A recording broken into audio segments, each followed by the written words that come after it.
तर नमस्कार मित्रांनो, मस्त स्वागत आहे तुमचं परत त्या नवीन ब्लॉगमध्ये. तर काय वाल तेवढं आहे आपली सोलरची मोटर सुरू करायला खाली. मग काय सोलरची मोटर सुरू केली, आलो वर आपली मिरच्या मस्त होते ज्वेलरी. मग काय गोणे गिणे मला मी मस्त गोणे वाय मग काय मस्त गोणे गिणे वाय मी चाललो परत खाली. मग डबल परत वर चाललो, आम्हाला मस्त मिरच्या इथं.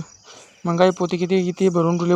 मग काय गोण्यावर नेऊन चाललो मस्त गोणी घेऊन घेतल्या आणि गोणी घेणे टाकले विटो मस्त. मग काय डबल गोणी घेतली आणि चाललो खाली चाललो. मग काय इथं गोणी घेणे म्हणून लावले मस्त आणि चाललो परत वर. मग काय पाणी गिणी शिपकार पडलं उतरसक मी आलो मस्त इथे पत्रात आपल्या बसायला. मी जास्त बोलला आलो उतरसक चाललो. मग मी वर पाण्यानं मग काय चाललो डायरेक्ट बैलगाडी झोपून गावात घेऊन आणली बैलगाडी डायरेक्ट. आणि बैल गेले बांधून घेऊन टाकले मस्त. मग काय पाणी तर मस्त येलो होतं. मग काय मिरची गिरची आणून ठेवली भेटू मध्ये.